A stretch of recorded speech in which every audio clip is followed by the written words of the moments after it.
Today, we're diving into a topic that I think you're going to resonate with, especially if you are an empathic leader or you consider yourself to be a highly sensitive leader. This will likely be applicable to experiences you've had either in your personal life or in your work. This is based on a question I received for the podcast. And we're going to be talking about how do you, as a empathic high achiever, stay in your power in the presence. And this person used the word narcissistic. So, narcissistic leader. Now, we're not going to diagnose anyone. I'm certainly not going to diagnose anyone. Narcissistic, or they're a narcissist, it is thrown around quite often nowadays. Now, whether a person truly meets all the criteria of being a narcissist, or they have narcissistic traits, maladaptive behaviors, they can be manipulative. We're going to use this when we are talking about a person in leadership. I don't love the word toxic, but sometimes it's just the easiest word to use. How do you, as an empathic, high achieving leader, stay in your power in the presence of this type of leader without you shrinking, losing yourself, or this is the big one, questioning your reality, questioning what you are experiencing? Because this is one of the biggest challenges when we are dealing with a personality. So if you've ever walked out of a meeting and you're just feeling confused, maybe you're feeling heavy energy, or you're suddenly doubting yourself, like it just felt off, even though nothing was technically said that was blatant, you're in the right place for this podcast because we're going to get into how you can truly empower yourself and realize that one of the biggest issues that I found with my clients and even in my personal life is these individuals can really throw you off your game. One, because of they're not individuals that think like you. So if you're a high integrity, potentially highly sensitive leader, you are not going to be operating the same as someone who has maladaptive, manipulative behaviors, potentially is a narcissist or has narcissistic traits. One of the things that we love to do is try to make sense of something, try to figure something out. But you're not going to make sense of any of the behaviors because the behaviors are meant to confuse you. Remembering that when we are dealing with this type of leadership, I don't even calling it leadership because it's not leadership. In my definition of leadership is you are the captain of the ship. If you call yourself a leader, you have positioned yourself as captain of the ship, meaning you are taking care of everybody on that ship. You are guiding everyone to safety. You're not jumping in the raft before everybody else. That is leadership. You are there to guide. You are there to teach. You are there to serve. Someone that is in leadership and has these traits is not there to serve. They're there to serve themselves, There's a lot of different reasons why someone can develop these traits. So, releasing the judgment of it, but seeing it for what it is. It's not actually leadership. It's a form of power and control and manipulation. And really, you're just a pawn in their game. So, you're not going to make sense trying to see a person like this through your lens of the world. And that is why it can be so confusing. So you're not dramatic. You're certainly not imagining things. This is a big one. And you're definitely not too sensitive. A lot of times your nervous system is going to pick up on these dynamics, especially if it is covert. Your body is going to know what's up before your mind tries to figure it out. So, if you've ever gone into a room and maybe you're networking and there's one person you're talking to and they haven't said anything off-putting, they haven't done anything particularly off-putting, but something doesn't feel right. I don't feel safe. Like, I don't want to be in a dark room alone with this person. And I can't really understand why, but I don't feel safe. Trust that. Please always trust your body. This is one of the things in my work that I say often to my clientele, because my clientele, a lot of times they're thinkers, right? They can be overthinkers and they can very intelligent, but the mind can go very fast and it wants to analyze things. And the body already knows. The body doesn't need to analyze anything. I went to a doctor's appointment with my mother in a hospital, and it was really interesting when we were in the waiting room and this doctor came in. Immediately, my body was like, oh, something is not right here. Something feels very off. And my mother felt it too. Afterward, when he left, we just looked at each other. What was that? Because that did not feel normal. Even though he was professional, he didn't say or do anything inappropriate. It was the feeling. And it was interesting because the next time we went in, I had the same feeling, but my mother didn't. She was kind of like, oh, I felt a little different. He seemed a little bit nicer, or he seemed a little bit this. You gotta always trust that first intuitive nudge. Okay, this is part of the deeper inner work when it comes to you truly being in your power, safe, regulated, calm, cool, collected, in your power, is learning to trust yourself and always trusting your first intuition about someone. Okay? So, a lot of times in these dynamics, you can start questioning yourself and asking, these are all the confusion plays. If you're an empathic leader, you're going to feel the room before the room even speaks to you. You're going to walk in, you're going to feel it. And when you're around someone with narcissistic tendencies, especially in leadership, and remember, a lot of, when I say narcissistic, we're really looking at the manipulation, we're looking at the power plays, we're looking at the control. Your system is going to go into hyper attunement. So you're going to be reading micro shifts. You're going to be reading tone changes, emotional pressure.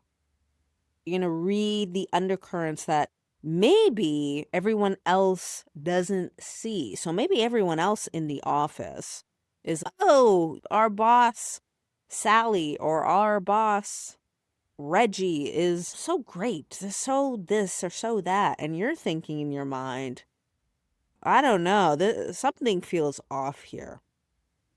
Now, there's different stages, right? So this is that beginning stage where you might be saying to yourself, something feels off. I'm not sure if I can trust what I'm feeling.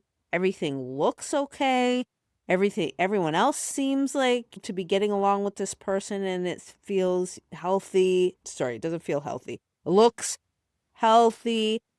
You got to trust your energy, right? Because if you are second guessing yourself and second guessing your feelings, this can be where disempowerment begins in this dynamic, because your self-doubt comes in. So instead of directing the energy toward the person with the narcissistic traits, you're directing it to yourself and you're questioning yourself. And this can lead to you trying to have different conversations, trying to make sense of things, trying to figure things out, blaming yourself, feeling guilty. And that is not what we want, because that is part of the game. You are entangled in that person's game. Remember that it is a game. When you are dealing with a narcissist, or when you're dealing with a very highly manipulative boss that is not there for true leadership, that is there for power and for gain and for control, they are not operating in integrity. It is just a game. You are like a pawn in their game. They are not truly seeing you for who you are. The more you can depersonalize it, even though it's extremely hard, and I'm not saying depersonalize to ignore it, certainly not. In fact, if you can get out of this situation, I highly recommend it. Now, I know it's not always the easiest to just leave. Now, that's a whole different story that goes into lack and scarcity and that. So we can get into that in another episode. But depersonalizing it doesn't mean that you're somehow just taking it on. It means not allowing yourself to get wrapped up in the mental anguish that can happen when you're entangled in this type of dynamic. So why do these type of personalities often target the empathic leaders, the highly sensitive leaders, the emotionally intelligent leaders? Right? You intuitively know if you are one of these empathic, highly sensitive leaders. You intuitively, whether you're aware of it or not, you know how to soothe tension. You know how to make things easier. You smooth over conflict. You can often take responsibility. This is great for the narcissistic leader. They get emotional regulation without giving anything in return. In fact, they get it when giving confusion in return. They also get a lot of attention, which is what they are desiring. Again, we're not trying to judge. I don't want this to come off like we're judging. Again, there's many reasons why people become like this. But to empower yourself, you have to see things for what they are.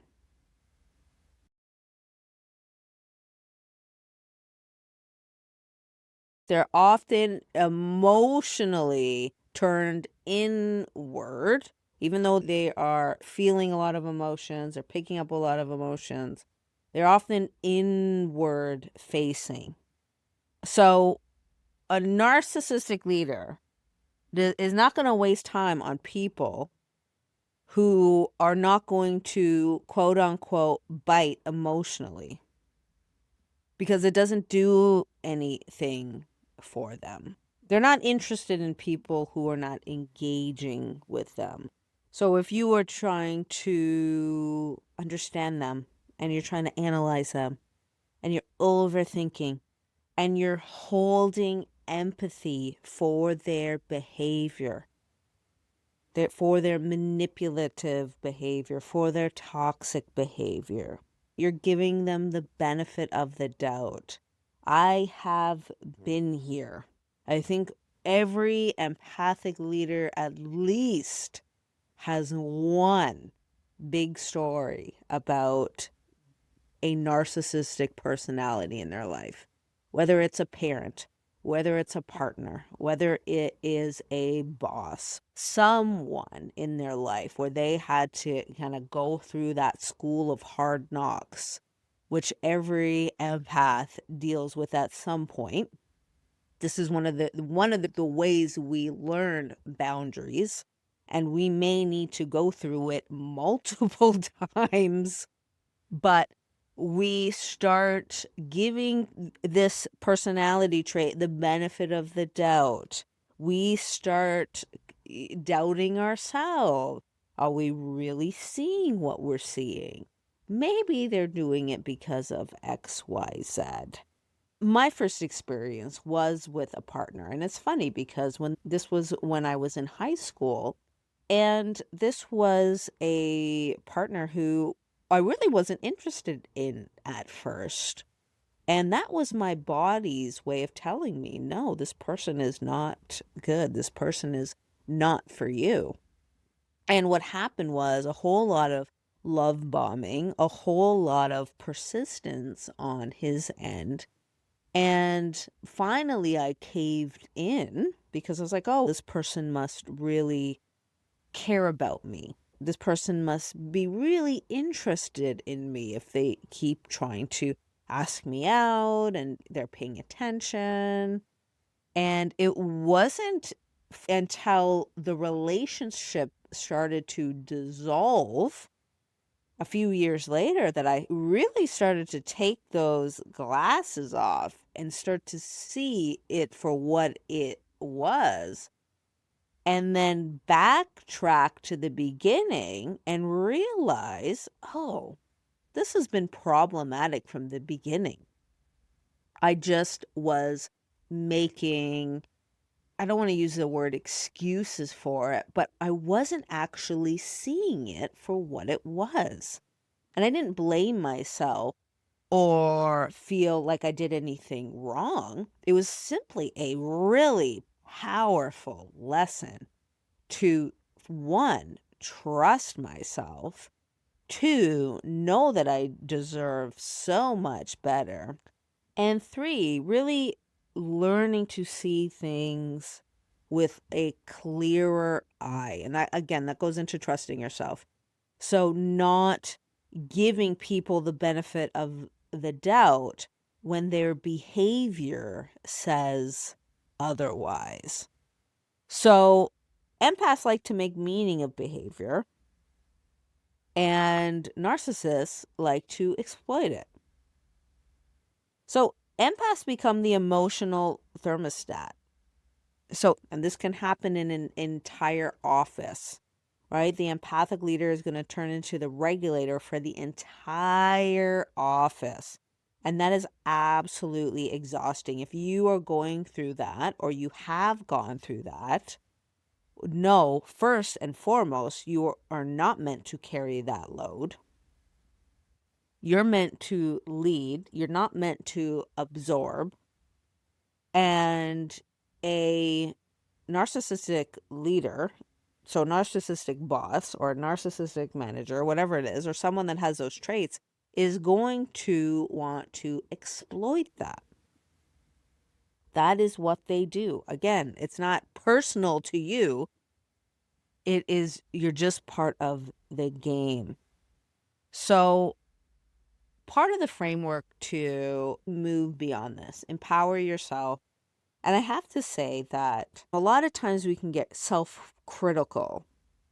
And one of the things that I realized over the years, working with different clients, some clients who have literally been the top performers in Canada. I'm not going to give too much information because I want to respect the confidentiality of these situations.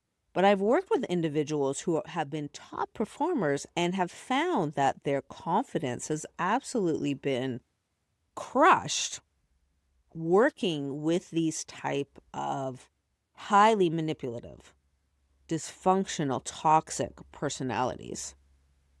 So if you have experienced it or you are experiencing it now, realize that this is not a you problem. You did not cause this. There's nothing wrong with you. Now again, we don't want to point fingers and judge, but there's definitely nothing wrong with you. There is significant problems with these type of behaviors. Whether the person is intentionally trying to harm or not, the behaviors are quite harming. So I need you to see it as that this isn't a me, I'm the problem. This is I've been intertwined, entangled with these very damaging behaviors, and this is what I can do to empower myself after the case or while I am going through a situation. So, the first part, this is called my safe method. And there's a reason why it's called the safe method. Because a lot of times in these dynamics, we don't feel safe. A lot of times we stay in these dynamics because we don't feel safe. And a lot of times we can truly be in a place where it doesn't even look safe. So there's a lot of different dynamics. But at the root, when you start to truly empower yourself, you are going to feel safer.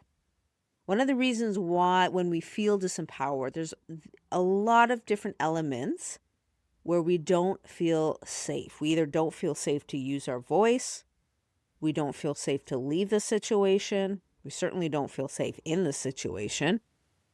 We can start questioning our reality, we start questioning what's true, what we're really seeing. The first part of the safe method is see the pattern, right? We cannot change what we don't name. So I want you to look for the patterns. If you were dealing with a, let's quote unquote, toxic boss or a toxic investor or whoever the toxic individual is, it can be even be a coworker. It can be someone that you've hired. I've worked with people who have hired people in, and the person that they have hired has been have a more dominant personality and has come in and just wreaked havoc over the office, the environment. So I want you to look for blame shifting. Are you working with someone who is always shifting blame? They're never holding themselves accountable. It's always that person's problem. This person is the problem. Always pointing the fingers, never taking accountability for their part in anything. Do they have ambiguous expectations? So nothing is really clear. Remember, narcissistic personalities, they feed off of that confusion. Is there emotional baiting? This is a big one, right? Do you feel like you are intentionally being triggered? Emotional baiting can look like someone saying something purposely to get a rise out of you. Again, this part is about just seeing the pattern, being aware of the pattern. Are they having unpredictable reactions? So you feel really unsafe because you never know when they're going to fly off the handle or get really angry or aggressive. Are you getting inconsistent feedback? Again, it's just very confusing. 1 minute it's this, 1 minute it's that. Now, mind you, not all of these are that a person is narcissistic. Again, we don't want to label anyone. I'm certainly not diagnosing anyone, but a lot of people have a lot of different things we might be talking about. For me, when I know it's really a problem, is my body lets me know. My body lets me know. Guilt trips. Are you getting the guilt trips? Now, you can have someone that I have people in my family that will do guilt trips. Doesn't mean they're a narcissist. But if it's always guilt tripping, always pointing the finger, never having any accountability, it's always something else outside, that can be very problematic. Number one in the safe method, again, is seeing the pattern. 2, anchor into reality. So this is where a lot of empathic or highly sensitive leaders will lose themselves. Right? This is where you lose yourself. You're questioning. You feel crazy. Right? There's definitely been times in my life where I'm like, am I losing my mind here?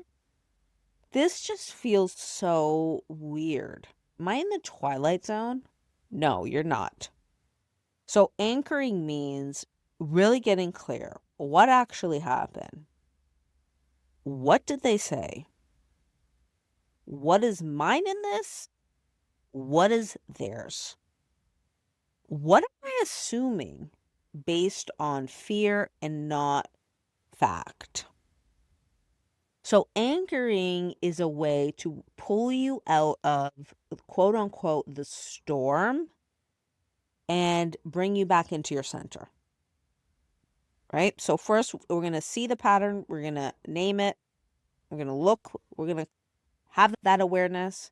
Then we're going to anchor back into reality. This is about grounding yourself. It's about coming back in, centering, looking at the actual facts of what is happening. Questions are really great for this. And I don't mean questions that lead you into a loop, questions that bring clarity. This is really powerful to work with someone if you are experiencing this, working with a coach, working with a therapist, working with someone who has experience in these dynamics, isn't going to gaslight you.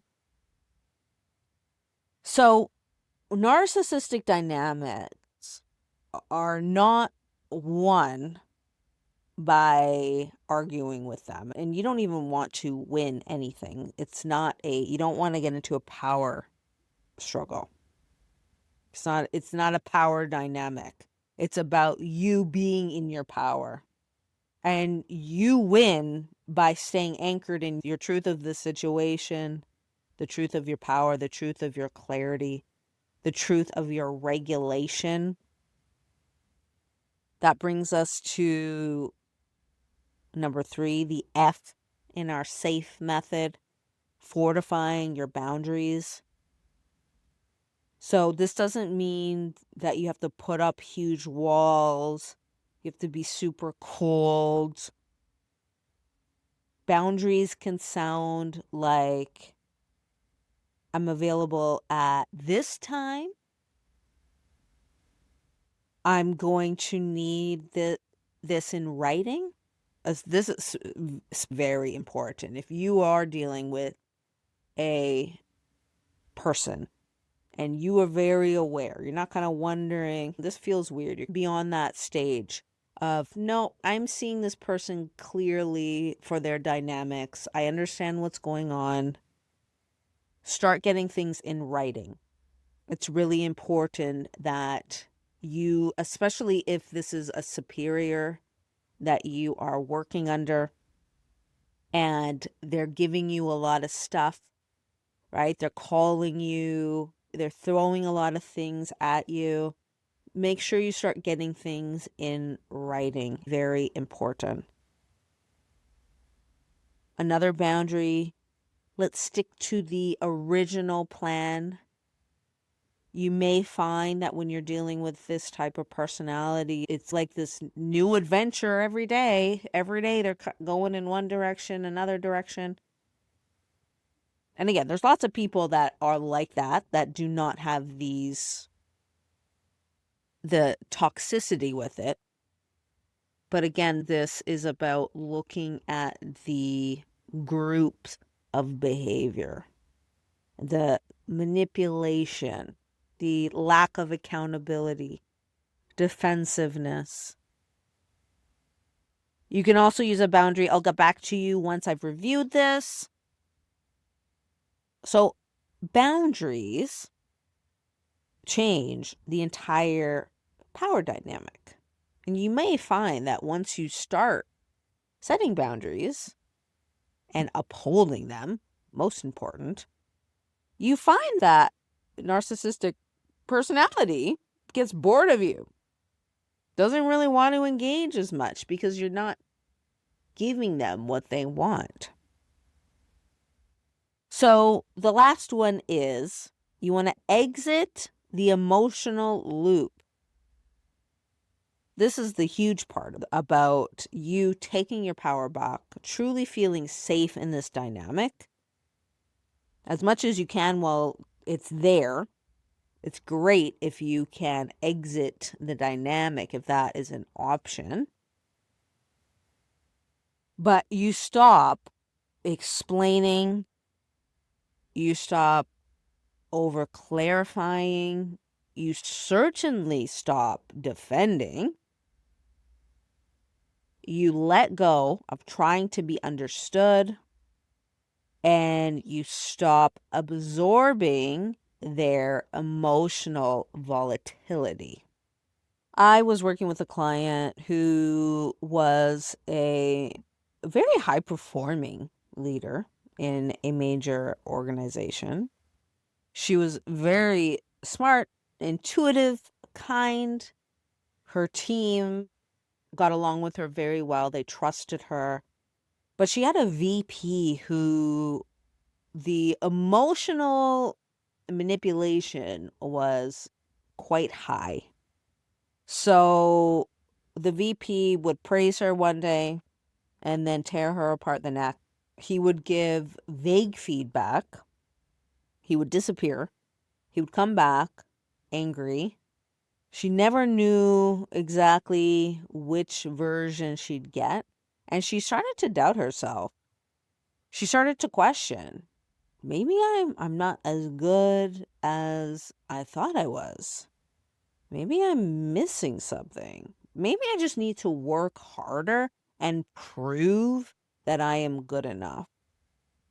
No, absolutely not. This was not the problem. She was not the problem. She was being emotionally manipulated by someone who was feeding off her empathy and confusion and the engagement he was getting. Again, not blaming him, pointing fingers. I don't know his story.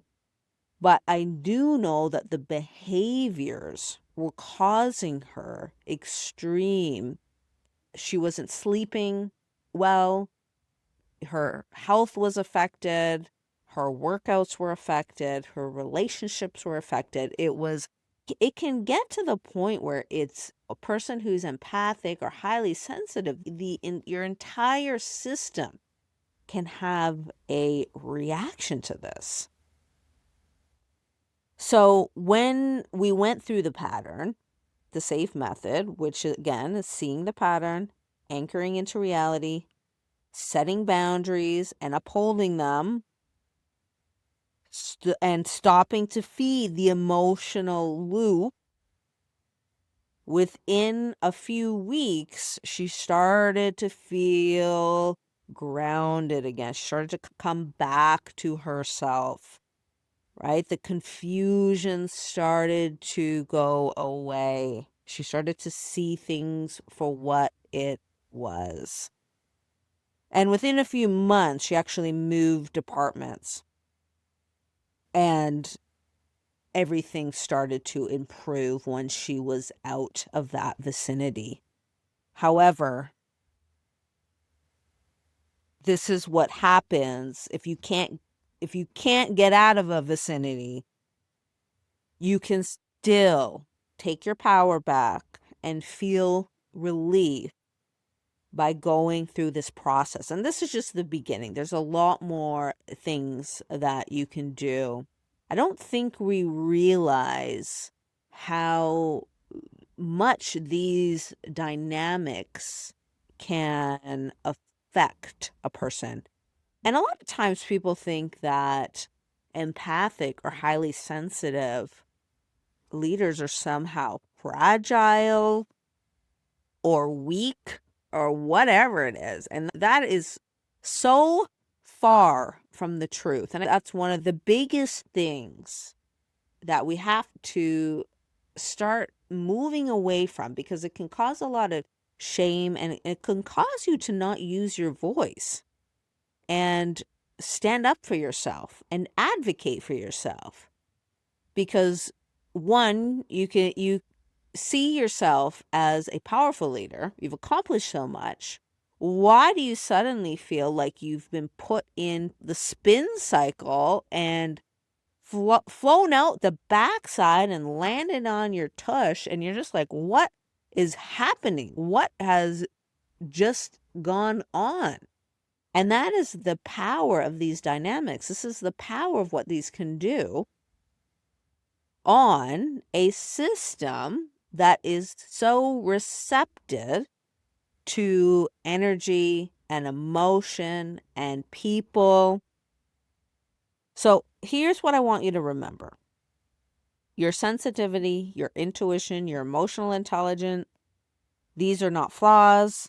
These are extreme leadership assets. To really make the most of them, you got to be anchored in who you are, in your identity, not attached to someone else's chaos. You are not here to manage people's emotional storms. You are here to lead with your integrity, with your clarity, with your grounded power.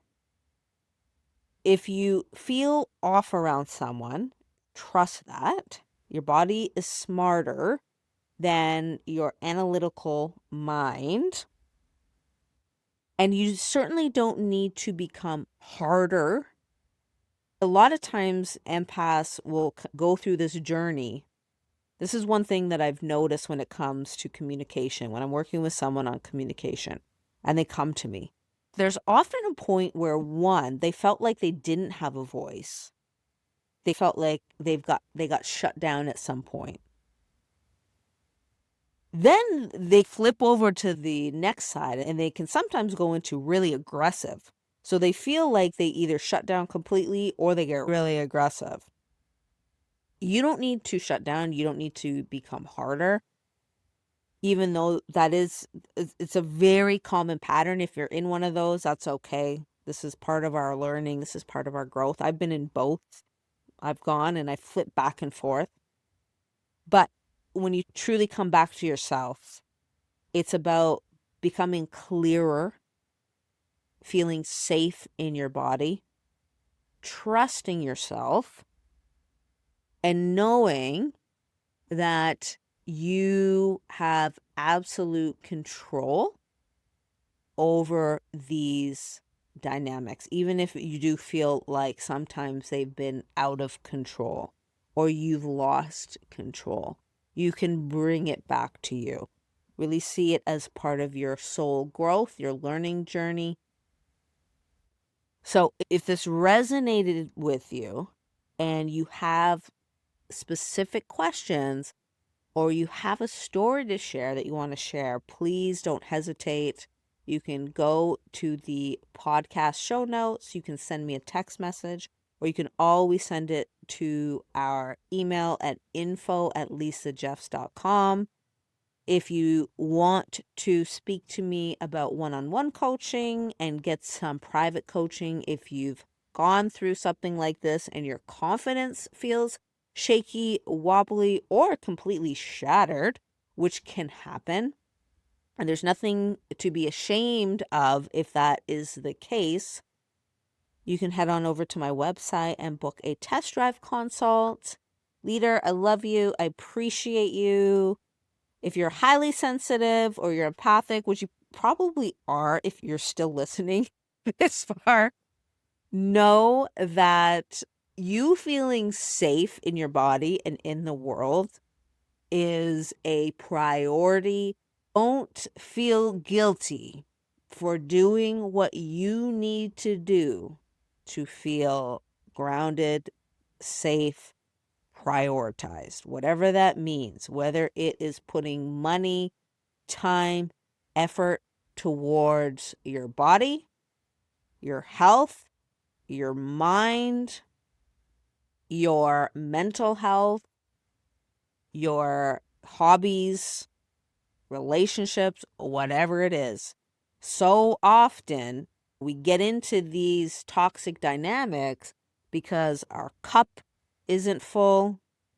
We are used to sacrificing our own well-being for others, and that train stops now. That train stops now. Our leadership is far too important currently, and as the years go on, heart-centered leadership is only going to expand, and you got to start making sure that you are taken care of. Okay, I love you, leader. I appreciate you, and as always, let's stay connected.